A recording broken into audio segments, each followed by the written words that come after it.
শুধু দর্শক বন্ধু, আপনারা দেখছেন একে নিউজ বাংলা। আর এই মুহূর্তে উপস্থিত রয়েছি কলকাতা হাইকোর্ট। হুমায়ুন কবির তিনি কি তাড়াহুড়ো করছেন? দল ঘোষণার সঙ্গে সঙ্গে তিনি বেশ কয়েকজন প্রার্থী ঘোষণা করে দিল। তার 24 ঘন্টা নয়, 12 ঘন্টা কাটার পরেই সেই প্রার্থীকে আবার তিনি বাদ দিয়ে দিলেন। এই নিয়ে নানান বিতর্ক শুরু হয়েছে। আর একদিকে দেখলাম যে বাবরি মসজিদ ভিত্তি স্থাপন করার বিরুদ্ধে জয়নগরের আব্দুল সালাম শেখ তিনি মামলা করেছিলেন এই কলকাতা হাইকোর্টে। মঞ্চ আলো করে বসে থাকতে দেখলাম যে হুমায়ুন কবিরের সেই মঞ্চে, এবং যে 1 থেকে 150 নেতা নেত্রীর নাম ঘোষণা করা হয়েছিল সেই মঞ্চ থেকে সেই আব্দুল সালামের নামও ঘোষণা করা হয়। আরেকদিকে কিছু মানুষ প্রশ্ন করছেন যে হুমায়ুন কবির তৃণমূল থেকে বেরিয়ে এসছেন ঠিকই, কিন্তু সেই জায়গায় ইট রেখে এসছেন। অর্থাৎ হুমায়ুন কবিরের ছেলে তিনি কিন্তু এখন তৃণমূল কংগ্রেসের জনপ্রতিনিধি এবং তৃণমূল কংগ্রেস করছেন। তারা সর্বদা আইনজীবী এবং সর্বদা বন্ধু হাবিবুর রহমান সাহেব তিনি এই প্রসঙ্গে কি বলছেন শোনাবো আপনাদের। দেখুন, আমি তো ওই দিনকে উপস্থিত ছিলাম না। আপনি বলছেন তো এটা তো হুমায়ুন কবির তো সকলকেই ডাকছে, তার কাছে তো কোনো অচ্ছুত বলে কিছু নেই। নতুন দল করেছে, বিভিন্ন লোক আসবে তার কাছে জয়েন করবে। তো ওই ভদ্রলোকই চেয়েছিল বাবরি মসজিদ যাতে না হয়। তো সে আবার হুমায়ুনের আবার সেই দলে গিয়ে নাম লিখিয়ে প্রথম সারিতে বসেছে। এটা তো বলবো হুমায়ুনদার জন্য সুখবর। হয়তো ক্ষমা চেয়ে ভুল বুঝতে পেরে তার অন্যায় হয়েছে, তাকে ব্যবহার করেছে, শাসক দল হোক বা কারোর প্ররোচনাই হোক, সে এই বাবরি মসজিদ যে একটা পবিত্র জিনিস মসজিদ হচ্ছিল, তো সেটাকে রুখবার জন্য তাকে অস্ত্র হিসাবে ব্যবহার করেছে। মানুষ তো ভুল হয়েছে, ভুল করেছিল। পরবর্তীকালে আমি জানি না, আপনি বলছেন তো এরকম যদি হয়ে থাকে তো কোন পরিপ্রেক্ষিতে হয়েছে, নিশ্চয়ই উনি ক্ষমা চেয়েছেন। আর ক্ষমাই তো মানুষের পরম ধর্ম। আর তো সেই রকমভাবে উনি যদি গিয়ে থাকে, উনি যদি নিজের ভুল বুঝতে পেরে ওখানে উপস্থিত থাকেন তো ঠিকই আছে। ও একটা জয়নগরে বাড়ি, জয়নগর মানে কুলতুলি, জয়নগরের ওখানে একটা গ্রামের ভদ্রলোক, এবং ওনার এত স্বাদ জাগেনি বা এত ক্যাপাসিটি নেই আমি যতটা জানি। উনি হাইকোর্টে মামলা করলেন, বিকাশ রঞ্জন ভট্টাচার্যের মতো বড় বড় সিনিয়র লয়ারকে দাঁড় করালেন, যারা 2.5 লাখ টাকা এখন ওনার ফিজ। তো সেই টাকা তো উনি দেননি, ওনাকে ব্যবহার করেছে, এটাই আমি বলবো। পরবর্তীকালে উনি সেই হুমায়ুন বাবুর কাছে হয়তো গিয়ে বলেছেন যে আমার ভুল হয়ে গেছে কি। হ্যাঁ, অবশ্যই। নাহলে তো হুমায়ুন কবির একটা এমএলএ, দীর্ঘদিনের এমএলএ, এবং বিচক্ষণ রাজনীতিবিদ বলবো, এবং সাহসী হিম্মতদার। ভারতবর্ষের বুকে তথা সারা বিশ্বে বর্তমান যুগে এত বড় সাহস, এত বড় মানে সাহসী ব্যক্তি আমার তো মনে হয় বিরল নেই। তো সেই রকম একটা ব্যক্তি এরকম সাধারণ এই আব্দুল সালাম নাকি বলছেন, ওর জন্য হুমায়ুন কবির তাকিয়ে থাকবে, যেখানে লক্ষ লক্ষ লোকের জমায়েত। আর এই ধরনের একটা লোককে উনি মানে ওনার প্রয়োজন হবে আমার মনে হয় হয়নি। হয়তো উনি ক্ষমা টমা চেয়েছেন, দলে গেছেন, ঠিকই আছে। দল ঘোষণা করলেন, এই সেই সঙ্গে সঙ্গে 6 থেকে 7 জন বিধানসভার প্রার্থী ঘোষণা করলেন। বালিগঞ্জে একজন মহিলাকে প্রার্থী ঘোষণা করলেন, 24 ঘন্টা নয় 12 ঘন্টার মধ্যে আবার সেটাকে বাতিল করেছিলেন। হুমায়ুন কবির একটু বড্ড তাড়াহুড়ো। দলটা হলো, কমিটি হোক, প্রার্থী বাছাই হোক, কে প্রার্থী হবে তার সিলেকশন হবে, তার বায়োডাটার যাচাই করা হবে, তো এগুলো তো করতে হবে। অতি তাড়াহুড়ো করলে ভুল হবেই।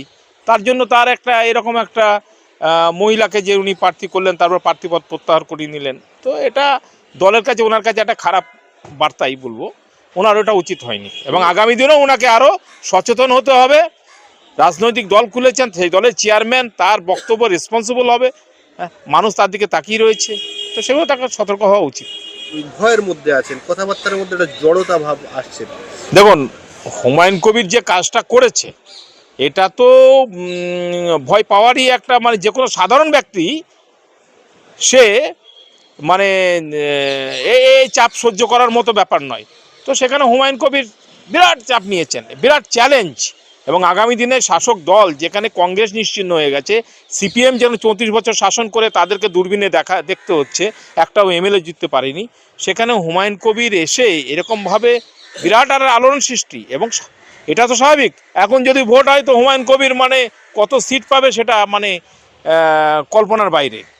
তো সেখানে সেই ধরনের তাকে রুখবার জন্য অনেকে চক্রান্ত করবে। সেখানে হুমায়ুন কবির যদি ভয় খায় তো এটা স্বাভাবিক। আমি ওনার আইনজীবী, কোর্টে মামলা করেছি ওনার হয়ে। আমার কাছে কতজন, আমাকে তো ভয় কেউ দেখায়নি, কিন্তু কতজন আমাকে সুবুদ্ধি মানে বুদ্ধি দিতে এসেছে, ভাই এত বড় একটা কাজ শাসক দলের এগেনস্টে তোমার কিছু হবে না তো। তো এই ধরনের ব্যাপারগুলো তো হুমায়ুনের কাছে কত হুমকি পণ যাচ্ছে, মাথা কেটে নিয়ে এসে 1 কোটি টাকা দেবো, যারা বলেছে তারা তো অর্ডিনারি নয়, বড় বড় মহান্ত, বড় বড় মানে মুসলিম বিদ্বেষী একটা সংগঠনের নেতা তারা। তো ওনার সতর্ক হয়ে চলাই উচিত আমি বলবো। আপনি বললেন বক্তব্যের মধ্যে যে এক্ষুনি যদি ভোট হয় হুমায়ুন কবির অনেকগুলো সিট পেতে পারে, এরকম বললেন। তো আমরা দেখলাম হুমায়ুন 22 তারিখে যে দল ঘোষণা হয়েছে সেই জায়গায় হুমায়ুন কবিরের ছেলে কিন্তু উপস্থিত ছিলেন, এখনো পর্যন্ত তিনি তৃণমূলের জনপ্রতিনিধি। কি বলবেন? দেখুন, তৃণমূলের প্রতীকে হুমায়ুন কবিরে জিতেছে, এইরকম ওনার ছেলের ব্যাপারটা, ওনার একটাই ছেলে, সে পঞ্চায়েত সমিতির মেম্বার, ওখানকার কর্মাধ্যক্ষ, এরকম ব্যাপার নয়, এটা হয় কোনো দিন। অভিষেক ব্যানার্জি এখন চুপচাপ আছে, মমতা ব্যানার্জি সব দিকে জেলা সফর করে বেড়াচ্ছে, তার মানে কি অভিষেকের সঙ্গে মমতার যোগাযোগ নেই? এটা হয় না, একই বাড়িতে থাকে, আর সময় হলে তো সব প্রকাশ পাবেই। তবে এটা ঠিক, আমাকে অনেকেই, হুমায়ুন কবির আমার কাছে এসেছে, ওনার সঙ্গে অনেক ওনার লোকজনও এসেছে, আমাকে অনেকের খবর দিচ্ছে যারা পঞ্চায়েত সমিতিরই মেম্বার, প্রধান, বিভিন্ন জনা আমাকে ডাইরেক্ট ফোন করেছে, আর তোমরা যাওনি, জিজ্ঞাসা করেছি, তো বললো দাদা আমরা তো সবই আছি, কিন্তু বুঝতেই পারছেন পজিশন, ঠিক সময় হলে সব উল্টিয়ে দেবো, সব হুমায়ুন কবির ছাড়া স্যার এখানে কিছু বলা হয় না। আর তৃণমূলের হয়ে কথা বলতে যাবো, আমরা মার খাবো নাকি? মুর্শিদাবাদের বেশ কয়েকজন মুসলিম নেতা রয়েছে, যেমন হুমায়ুন কবির নামে আরেকজন আইপিএস হুমায়ুন কবির রয়েছেন, আরও বেশ কয়েকজন মুসলিম নেতারা রয়েছেন। এই সময় তাদের হুমায়ুন কবিরের পাশে দাঁড়াতে আহ্বান করবেন কি আপনি? অবশ্যই, যখন আইপিএস হুমায়ুন কবিরের কথা বললেন, কিছু মুসলিমরা তো নাম শুনেই একটু গর্ববোধ করে যে আমাদের কমিউনিটির মধ্যে একজন একটা আইপিএস হয়েছে, একটা বিধায়ক হয়েছে, মন্ত্রী হয়েছিলেন, তো কিছু এক্সপেকটেশন থাকে, কিন্তু তারা যদি ভয়ে, যদি কারোর ভয়ে যদি ঘরে লুকিয়ে থাকে, যদি প্রকাশ্যে না আসে, জনগণের পাশে না দাঁড়ায়, তো সেটা তো ঠিক নয়। আর অন্যান্য নেতার কথা যেমন বললেন, সিদ্দিকুল্লাহ চৌধুরী, এরা তো একদম পুরো শেষ হয়ে গেছে, জনপ্রিয়তা এতটাই তলানিতে, উনি যদি ওনার বিধানসভায় যায় ওনাকে কালো পতাকা দেখাচ্ছে, অপমান করে বাড়ি ফিরাচ্ছে। হ্যাঁ, ওনার দলের লোকরা আগে ওই যেখানে এমএলএ ছিলেন আর কি, মঙ্গলকোটে রীতিমতো ওনাকে মারধর করা হয়েছিল। অন্যান্য জায়গায় একটা ক্যাবিনেট মিনিস্টার যাচ্ছে আপনার সন্দেশখালির দিকে ত্রাণ বিতরণ করতে, সেখানে ওনাকে প্রচণ্ডভাবে মারা হলো, কাঁদতে কাঁদতে উনি চলে আসলেন। তো সেই ধরনের নেতাদের আত্মসম্মান তাদের নেই, তো তাদেরকে আমি কিভাবে নেতা বলে মনে করব? ব্যাপারটা ওটা নয়। এখানে মুসলিম নেতা হিসাবে যেমন নওশাদ সিদ্দিকী, ও সত্যিই মুসলিম নেতা বলবো না, মানে একটা ভালো নেতা, রাজনৈতিক ব্যক্তিত্ব, ব্যালেন্স করে চলছে।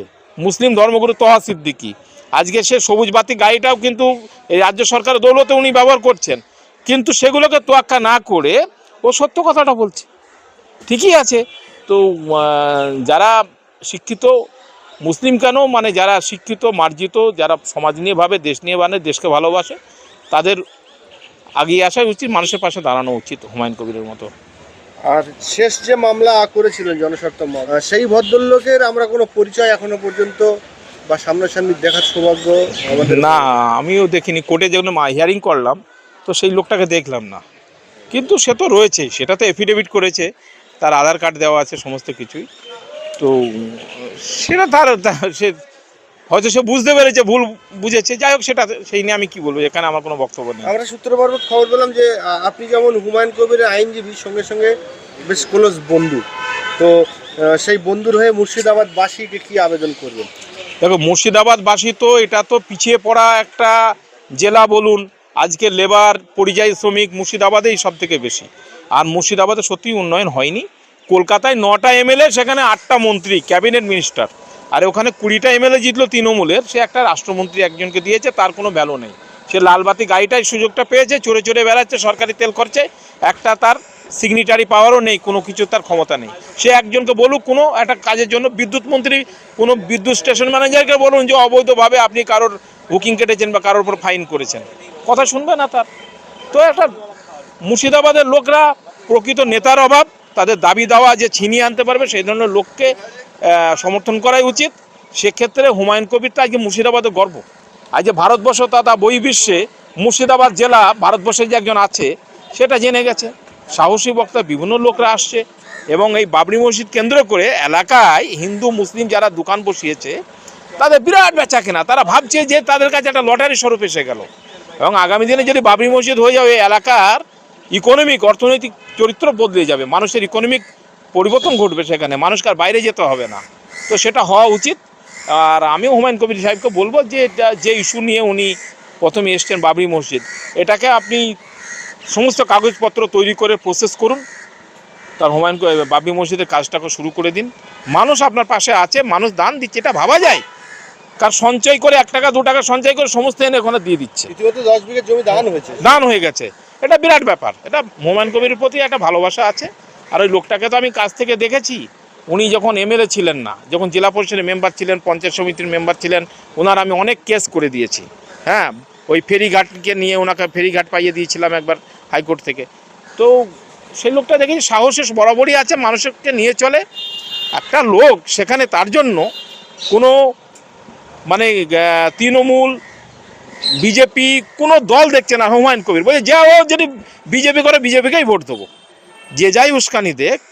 মুসলিম বড় বড় লোকরা যারা বলছে যদি হুমায়ুন কবির যদি বলে বিজেপিকেই দিতে তো বিজেপিকেই দেবো, তো একটা লোকের কত জনপ্রিয়তা কত বড় থাকতে পারে, তবে তার পাশে দাঁড়িয়ে মানুষ এরকমভাবে সমর্থন যোগায়। আজকে বলুন তো, তৃণমূলের ওখানে অনেক নেতারা আছে, তারা 50টা লোক জোগাড় করে হাঁটুক দেখি, তাদের কাছে কেউ নেই। মানুষ তারা একা গেলে তাদেরকে হয়তো অপমানিত হতে পারে, কেউ মারতে পারে, মানুষ ছিছাক্কার করছে, তাদের মানে জনগণের সামনে দাঁড়াবার মতো তো কারো ক্ষমতা নেই।